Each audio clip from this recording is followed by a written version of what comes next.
Welcome to the France 24 debate. New York reeling from the most serious terror attack since 9/11. The death toll this time, 8, 11 injured. Those injuries, many of them life-changing. The nature of the attack has more in common perhaps with the recent atrocities carried out in European cities, Barcelona, Berlin, London, and here in France in the seaside resort of Nice, trucks driven into crowds. The suspect in New York rented a truck, drove it at people using a cycle lane in South Manhattan. He's been named as Seyfullo Saipov. He's 29 years old. The NYPD says he entered the United States in March 2010.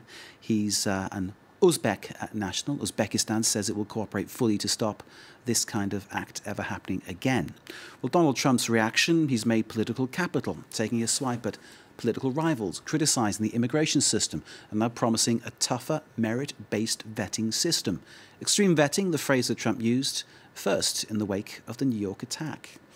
But the alleged perpetrator didn't originate from any of the countries on Trump's infamous no-fly zone. He's from Uzbekistan, not Iran, nor Iraq, Libya, Syria, Sudan. Sudan, they're off that list, I think. Somalia, nor Yemen. So, keeping America safe. We're 24 hours on from this attack. We've got much to discuss here. Let me introduce you to our guest, Jeffrey Hawkins, here in the studio, former US State Department official and former ambassador to the Central African Republic. Thank you, sir, for joining us. Pleasure to see you. Thank you. By Skype, joining us from Boston, Max Abrams, assistant professor of political science at Northeastern University, fellow of the Council on Foreign Relations Center for Cyber and Homeland Security. Max, thanks for being with us. By satellite from New York, Jeffrey Ringel, director at the Soufan Group. Jeffrey, thank you for being with us. And we're expecting one more guest to join us. Ramzi Kassem. I'm told Ramzi Kassem is with us now. I'm pleased to announce, thank you for being there, sir. Professor of Law at the City University of New York, director of the Immigrant and Non-Citizen Rights Clinic, and also, of note, technical advisor to the TV series Homeland. Before we let loose our guests to discuss the matters in hand, let's take a look at where the investigation is up to at this point. Remember, just 24 hours on, after 8 people lost their lives in New York and the city thrust into chaos. Alexander Hurst with this. Somewhere in this New Jersey apartment, police hope to find answers about the man who carried out the deadliest attack New York has seen since 9/11. Oh my God!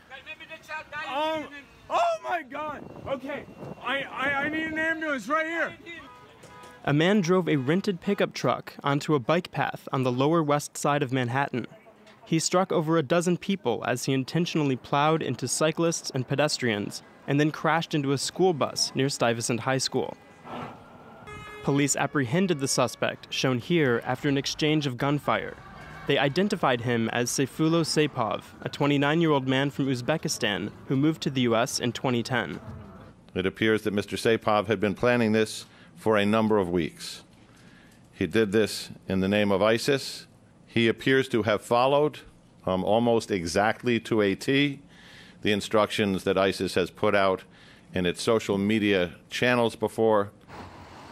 1 Belgian, 5 Argentinians, and 2 Americans were killed. 6 of them came from other nations here.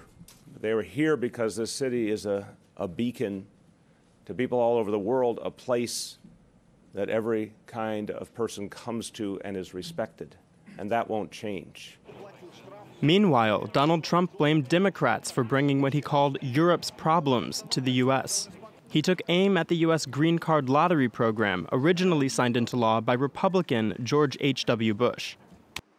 I am today starting the process of terminating the diversity lottery program. Diversity and diversity lottery. Diversity lottery sounds nice, it's not nice. Trump also said that he has ordered more robust extreme vetting on people entering the United States. Alexander Hurst with that report. Clearly, there's an element of shock in the United States and clearly people searching for answers. We'll try to provide some here, but who knows what the solution is to the long-term threat that this kind of terrorism can pose. I'll start in the studio with Jeffrey Hawkins, former US State Department official. Give us your take on what we've seen, what we're seeing right now. Well, and it's regrettable that we have to do this with such depressing frequency, but the first thing I think we should do is stop and you know, give our sentiments and our best wishes for the families of the victims. Indeed. We do this on such a depressing, regular basis. It's almost become trite, but I think it's important to start there. Yeah. That said, these kinds of attacks are nearly impossible to stop. And the president's dialogue on extreme vetting, that was one of his first tweets, was about extreme vetting. And frankly, I've been in the visa business for a long time. I don't know exactly what that means. His attacks on the diversity visa program, those things are unlikely to change the nature of the threat. And so I think the focus needs to be elsewhere. We need to focus on robust law enforcement. We need to focus on a good intelligence system. We need to work with our partners around the world. And we also need to focus on inclusivity, not on rejecting populations because of their faith, not only because that's against our values as Americans, but because it's the wrong thing to do in fighting terrorism. And so I think out of the gate here, the administration is perhaps a bit wrong-footed on this and playing more to its base than it is targeting the problem that we need to solve here. Thinking politically rather than thinking strategically, perhaps. Can I bring in Jeffrey Ringel by satellite from New York? Jeffrey Ringel, I hope you're hearing us. From your perspective, I mean, how do we then start keeping people safe? Well, first I have to echo the statements just said by Jeff. You can't attack like individuals. We need to attack the ideology, and by finding a scapegoat, that's not the answer. I think enhancing the law enforcement and the intel community is going to be the answer. But unfortunately, in a case like this, the attacker may have been known to law enforcement and to the intel community. He may not have been, he may have been, but until somebody kind of crosses the threshold and does something that law enforcement can act and arrest, all they can do is monitor, and that's very labor intensive, and it's very tough on the limited resources that the FBI, the NYPD, and the intel community have. And I suppose you can't, Jeffrey Ringel, monitor all the people all the time. Like you say, it is incredibly labor intensive. It's not only labor intensive, it's also against some of our core values. When I was in the FBI, people would they would report to something suspicious. The FBI would investigate it, and if there wasn't any credibility behind the threat, we would have to drop that threat. You know, we would investigate, we'd interview, and then we'd say, okay, there's no more action that can be done at this time.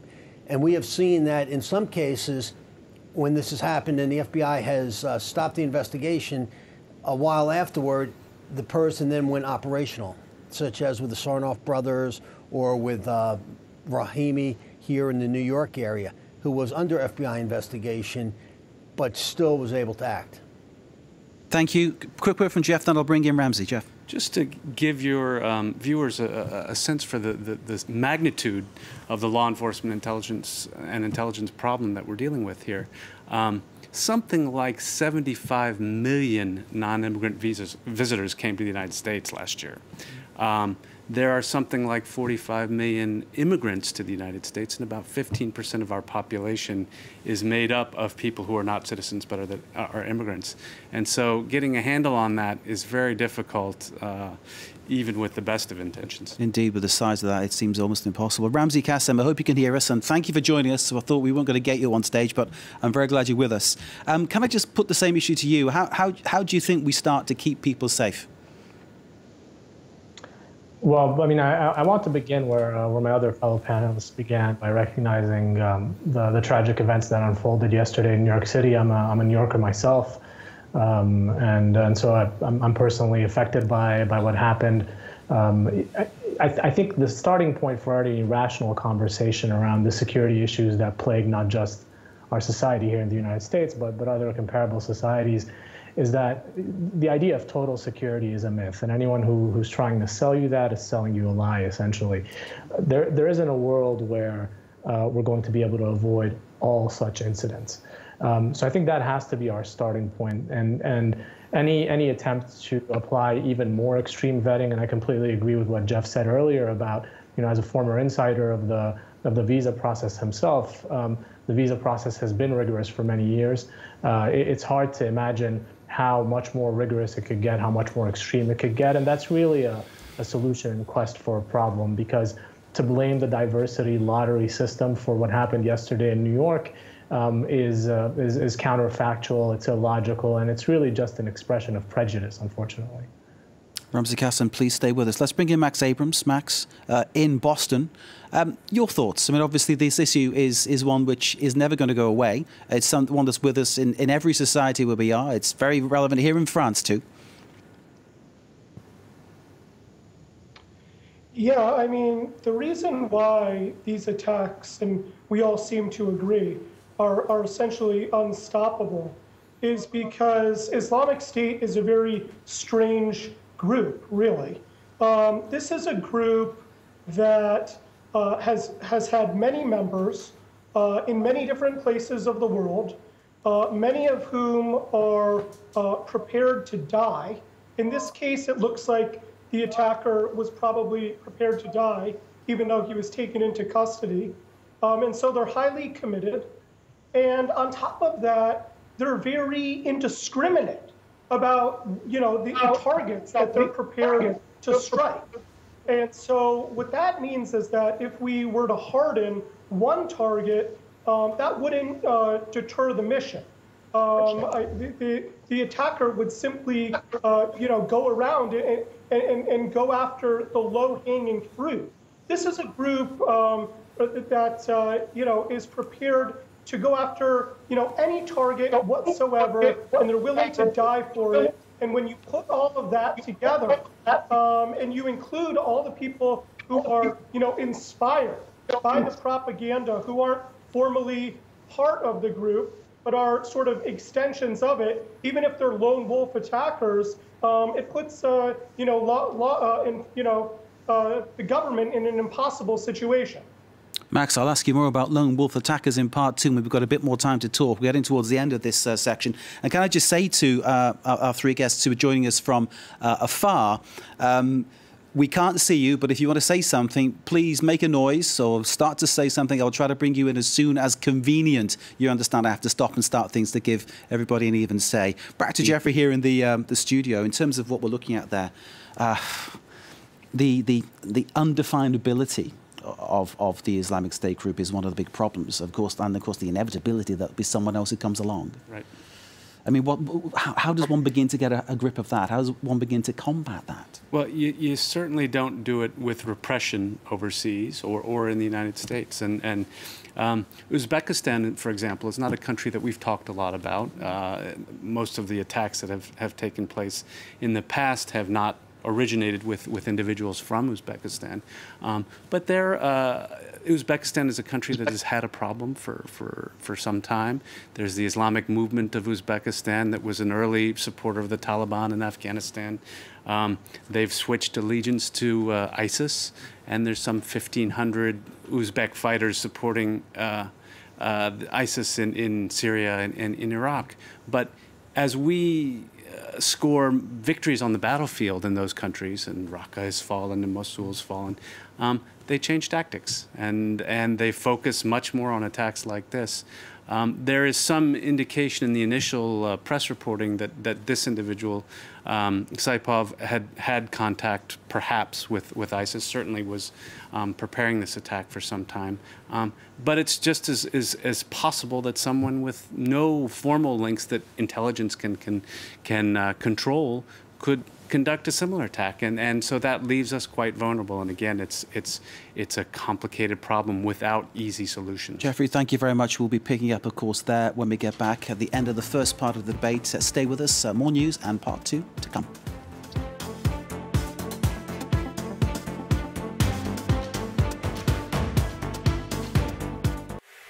I find the team here at France 24 humble, hardworking, and with their feet on the ground. Et c'est une des seules chaînes d'infos où on nous laisse jouer en plateau avec des Legos, avec des robots, avec tout un tas d'objets. We take a return ticket to revisit some of the key people and places of the last 50 years of world television news. على فرانس 24 يمكننا أن نحاور أصحاب القرار من العالم في كل الميادين ولدينا المساحة لكشف ثنايا مسيرتهم. Les femmes, elles sont souvent victimes de l'actualité internationale, mais ce sont aussi des actrices majeures de la géopolitique. Et d'ailleurs, on en parle dans France 24.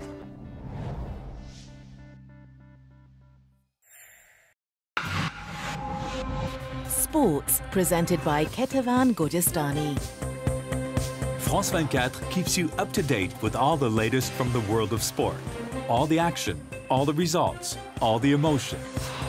Sports on France 24 and France24.com. The Observers, presented by Derek Thompson. I'm here in Vancouver, Canada with our observer, Jeremy. The city is going through a crisis because of a new drug called fentanyl. It's cheap and it's powerful, up to 50 times more powerful than heroin. There's at least one person dying every day. I'm one of the lucky ones. I've had 11 overdoses, but I'm still here. It's on the next Observers Direct. The Observers on France 24 and France24.com. Welcome back to Live from Paris and, of course, the France 24 debate. These are the main world news headlines. Radicalized in the USA, the Uzbek man who drove a truck into cyclists in New York had been planning the attack for a matter of weeks. President Trump is now promising more extreme vetting of people coming to America. Hamas hands over border control in Gaza to the Palestinian Authority. This a key development in the moves to create unity between the two factions, Hamas and Fatah. The $60 million question, can this US aid help the Sahel states to combat the growing threat of Islamist extremism linked to Al-Qaeda and the Islamic State group? That's the aid destined to help set up a joint military task force across the region.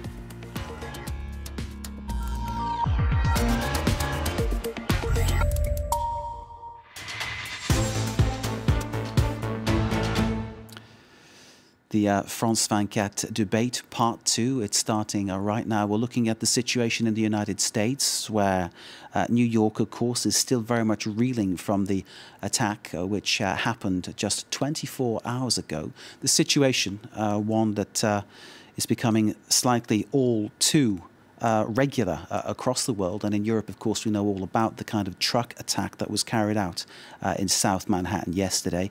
A group of mainly tourists, 5 of them from Argentina, 5 of the 8 who lost their lives, mown down by the truck that was hired by a 29-year-old man who was originally from Uzbekistan. The authorities saying he was radicalized in the United States. Sayfullo Saipov is the name of that man, that confirmed by the authorities leading the investigation. Let's take a listen to Donald Trump speaking earlier.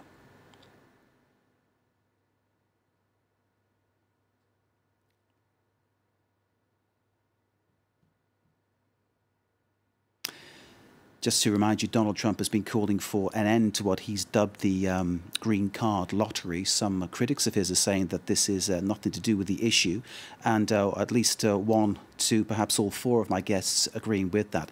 Let me just run round the table to tell you who we have for this debate. Jeffrey Hawkins, former US State Department official. Thank you, sir, for being with us. And joining us from afar, distant but no less welcome in this debate, we have Max Abrams on Skype from Boston, Assistant Professor of Political Science at the Northeastern University and a fellow of the Council on Foreign Relations Center for Cyber and Homeland Security. Nice to see you, Max.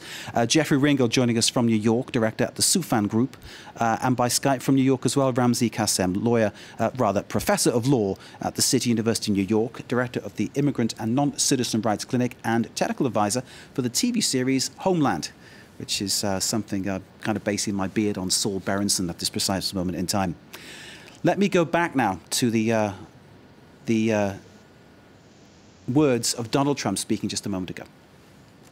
I am today starting the process of terminating the diversity lottery program, and we want to get rid of chain migration. This man that came in, or whatever you want to call him, brought in with him other people, and he was the point of contact, the primary point of contact for, and this is preliminarily, 23 people that came in or potentially came in with him. And that's not acceptable. Donald Trump speaking earlier. Let's bring in Ramzi Kassem, who's in New York, to talk about the issue of vetting, what Trump is talking about, the kind of things he wants to introduce. Do you see any good coming of that?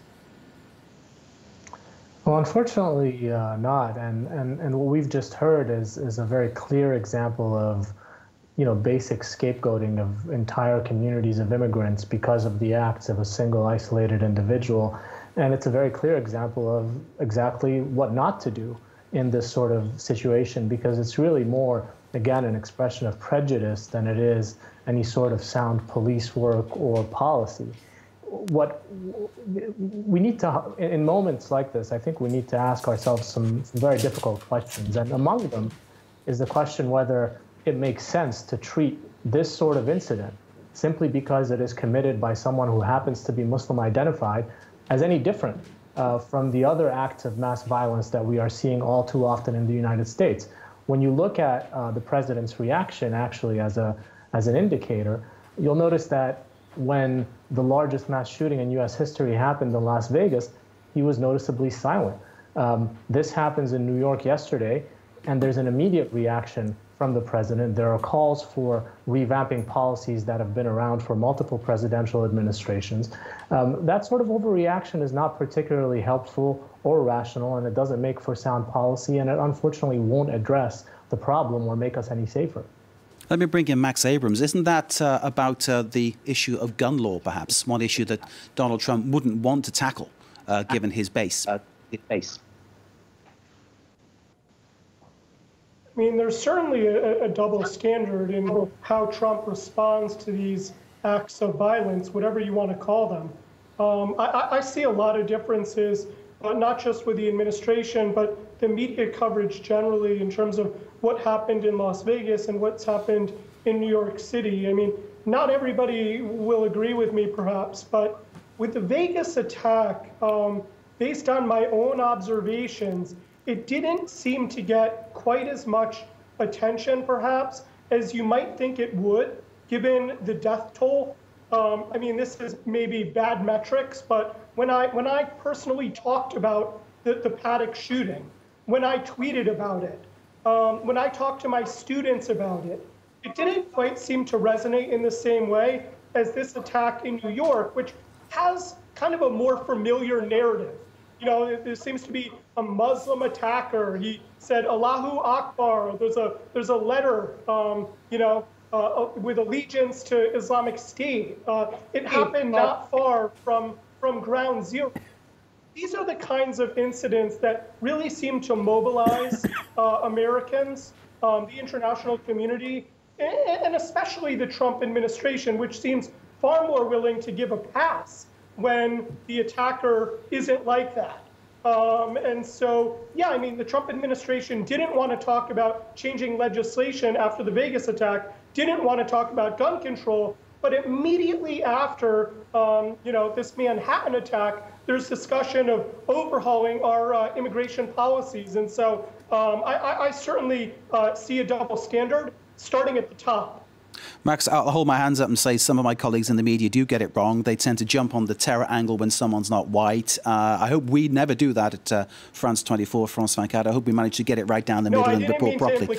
No. And I was just saying that I recognize exactly what you're saying, that some parts of the media do get it that biased in many ways, and that's something that isn't really helpful. Jeffrey, you wanted to say something. Yeah, I think maybe we should unpack the diversity visa issue a little bit for your viewers and explain what that is. I agree with everything that's been said so far, but I should say that I'm actually not a fan of this program, and I've seen it implemented in the field. Most of our immigration to the United States is based on family reunification. So if somebody immigrates, they then can bring their wife, they can bring their parents, they can bring their brothers and sisters. What that tends to do is concentrate certain nationalities in the immigration pool. And the idea of Congress was that a limited number of people would just be given a visa based on a lottery, essentially. And the idea being that that would bring other countries outside of these central pools of immigrants into the United States. That's about the U.S. being the land of opportunity, though, isn't it? It is a bit. For me, the problem was always there really are no requirements for this. It's completely random. So you're bringing, as long as you have a high school diploma, which is easily faked in a lot of countries, you can come to the United States if you win this lottery. And I saw a good deal of fraud associated with it when I was in the field. But that has nothing to do, absolutely nothing, with terrorism. And whether we have a diversity visa program or not, And many of the immigrant groups that are large in the United States come from Muslim countries. So this eliminating diversity would do nothing to solve the terrorism problem. It just gets at something that Donald Trump's base doesn't particularly like, which is diversity in our immigrant pool. I'll bring in Jeffrey Ringgold in a moment. First, though, Ramzi Kassem, can I ask you about how Trump faces this thing legally, and also about whether this is a kind of a simmering, well, the racism of it, basically, will that act as a recruitment tool for extremism? Well, I mean, I would say the sort of more overtly racist rhetoric of the Trump administration is certainly a boon to groups like the Islamic State.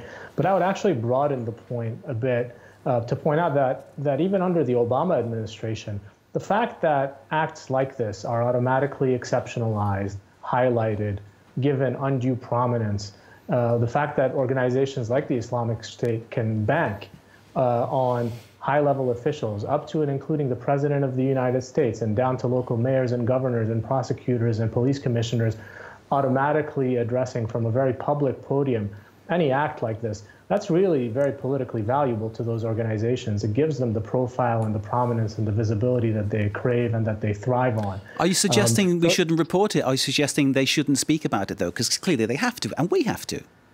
Absolutely. I think the media and public officials would be derelict in their duty if they didn't speak about it. What I'm suggesting, though, is that individuals speak about it in a more measured way. I remember an incident where there was a biker gang shootout in Texas, and the sheriff in that town, I think it was near Waco, said something that was really interesting. He was asked by the New York Times to name the biker gangs involved. And by the way, this was a massive shootout involving dozens of people, and the biker gangs even fired at police officers who responded to the scene.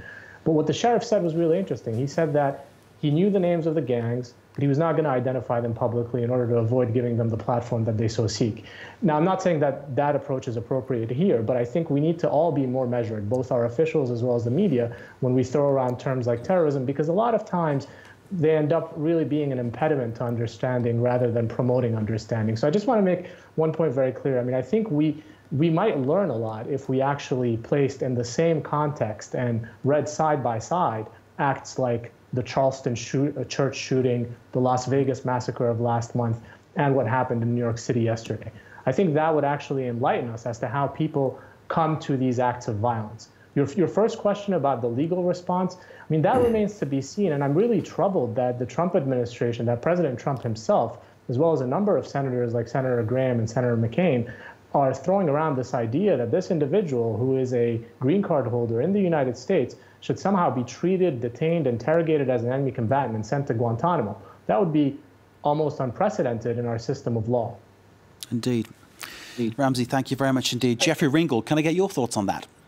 Yeah, and I'd like to jump on that whole Gitmo issue because that would be a terrible mistake. We've seen that by taking the rights away, the legal rights and protections that we afford our U.S. citizens and our legal permanent residents, and by treating them as enemy combatants, has created a huge problem that we're still working with and still fighting through. I think the best way to address this is to bring them into the U.S. legal system like the FBI has done numerous times, to present the evidence in a clear, just way, and then to let a jury decide. But to talk about opening Gitmo or sending Sarapov to Gitmo, that's just a terrible idea. In terms of immigration, though, Jeffrey, just to put this to you, and obviously this is for everybody to reply to in turn, it's easy to be critical of Trump, be critical of how he speaks, be critical of the words he uses, but there needs to be a solution found, clearly, doesn't there? What could that solution be, Jeffrey Ringgold? I think, again, it's the intelligence sharing in the intel community and law enforcement. We have to defeat the message.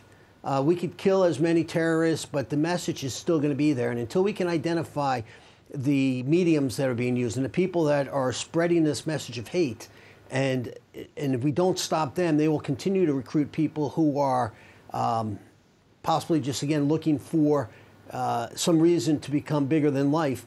So I think the solution is to identify the message, identify the messengers, and to stop them. Jeffrey, thank you. Max Abrams, this is something that you have said to me on this channel before. Well, I do actually think we're making some progress with the message, depending on how you define it. We haven't really done very well when it comes to, however you want to call it, radical Islam or militant Islam. We haven't done a very good job with that. But the message that we have done a good job with pertains to the caliphate. Because this notion of the caliphate, you go back just a few years to 2014-ish, that really did seem to resonate with tens of thousands of foreign fighters. And so many, aggrieved Muslims in the world actually did believe that Islamic State was on the cusp, at least, of making substantial progress to achieving this caliphate. And there is some good news to this anti-ISIS story. We have done a heck of a job against Islamic State as an organization in its stronghold of Iraq and in Syria. And that has wider repercussions in terms of defending the United States and France and other countries in terms of the, the more international violence, because the overall number of Islamic State supporters in the world is down. Recruitment rates are down. Finances are down. Even propaganda output is all way down. And I have to believe that this is going to ultimately make us more secure, even if the security benefits are not immediately apparent. And so on the message of the caliphate, we do deserve a pat on the back. Okay, Max, thank you. $60 million being sent to try to defeat the Islamic State and the Al-Qaeda linked groups developing in the southern Sahara region of Africa. Gentlemen, at a distance, feel free to speak at any time you wish. Jeffrey here in studio, we could see, obviously, with what Trump would like to impose, problems on the horizon, perhaps, in terms of the legality of it all, could we not? Oh, my God. I mean, as an American, I cringe when the chief executive of our government speaks of taking a legal permanent resident, removing him from the legal system and sending him to a base on an island in the Caribbean. That's not how democracies behave. And there's something that I find a little shocking about this rhetoric, and that is the president speaks of law enforcement in this context, at least, as if it was some alien body that was failing to perform. The prosecutor in the Southern District of New York that will presumably take this case works for him. The FBI works for him. These are the legal tools that are at his disposal as the President of the United States.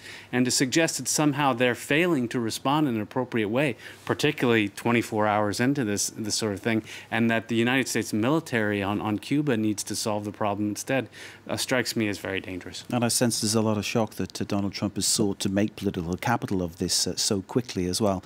Ramzi Kassem, the legal aspect of all this clearly is something you are concerned about. And obviously, in your position as director of the Immigrant and Non-Citizen Rights Clinic, I mean, this must leave you very much, well, I'll say shocked. Perhaps that's too strong a word, but clearly with something on your mind about this one. Well, look, the idea that the president may decide to remove a green card holder, a legal permanent resident of the United States from U.S. soil and send him to Guantanamo as an enemy combatant, that would be unprecedented as a matter of policy. Now, unfortunately, the legal precedent, the legal cases and jurisprudence to support that kind of step is there because the Bush administration fought for it in court and the Obama administration fought to defend that sort of legal precedent in court. So unfortunately, that precedent is available to Donald Trump like a loaded weapon for him to use. Now, you can rest assured that if this person is actually taken to Guantanamo, the habeas corpus petition would be filed pretty much the same day in federal court on his behalf, and it would be hard fought. But unfortunately, the precedent is there. It would be unprecedented as policy, but not legally, sadly. I will say this, and maybe I'm slightly disagreeing here with my colleagues on the panel. I don't believe that governments should be, at least domestically, and at least not democratic governments, should be in the business of policing ideology. I think any corrections that need to happen to ideological discourse, those need to happen organically from the bottom up and not being imposed from the top down from the government. I think where government can most helpfully focus its resources to make us safe is to police not ideology, but to police methodology. And so, for example, when you think about what happened on West Street in downtown Manhattan yesterday.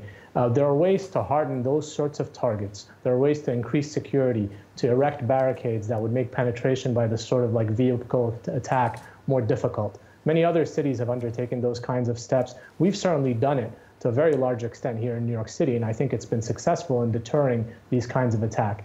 I think governments really need to focus on methodology. Are people purchasing weapons? Are people purchasing an inordinate amount of fertilizer? And that's really the closest we can get to predictive policing. Unfortunately, if we start ferreting out radical, so-called radical ideologies, that's really going to lead us nowhere, because empirically it's been demonstrated countless times that a lot of people may espouse extremist or radical views.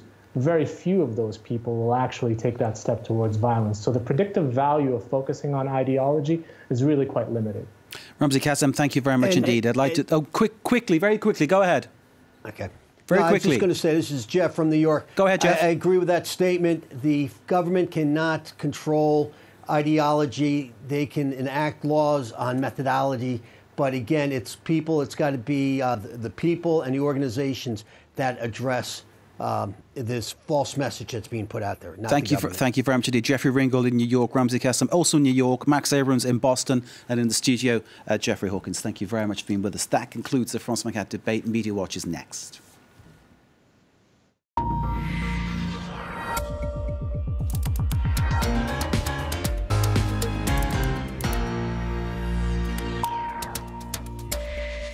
Emma James is here with Media Watch. Been looking at how the attack in New York has been reflected online, with many people pushing the message that the Big Apple and the people who live there not going to be in any way intimidated.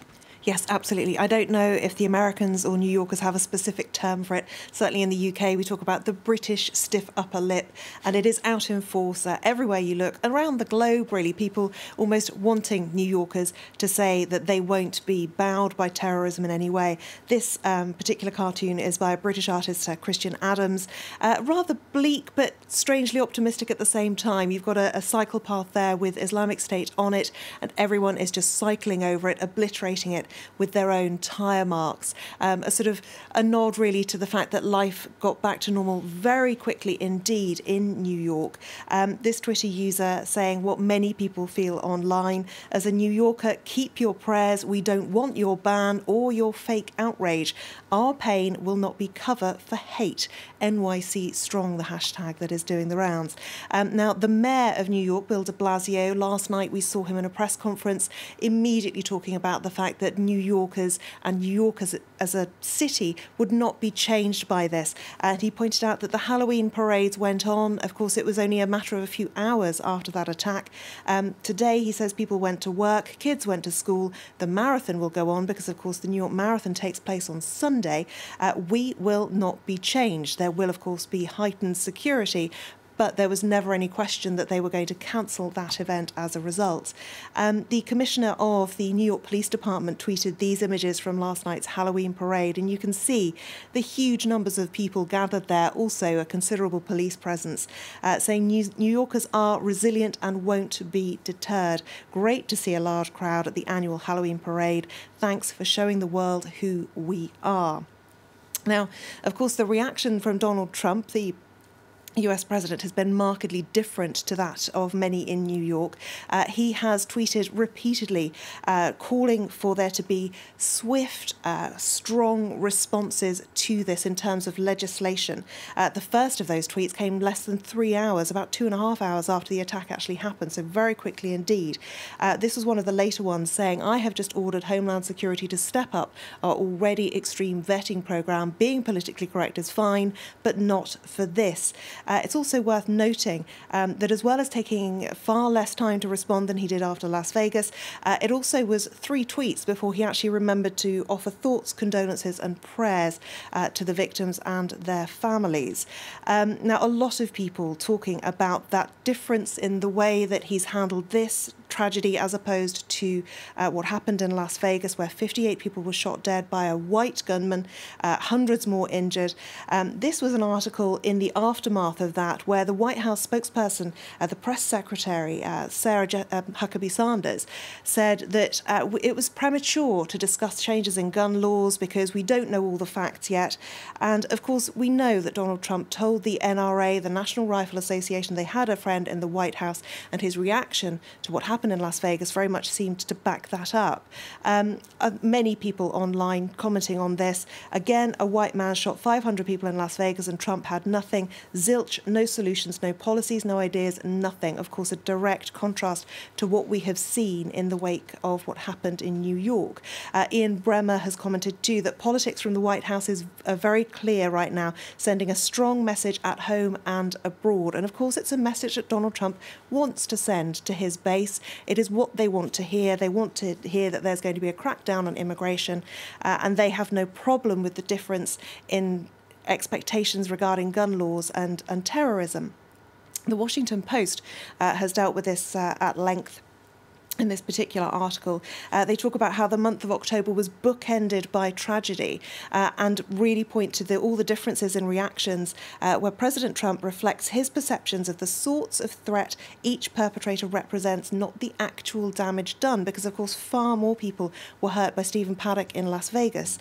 He says, this article points out it's all in line with campaign rhetoric, plays to his loyal base, and says Islamic extremism is a threat that must be addressed, according to Donald Trump, whereas mass shootings are just a thing that happens.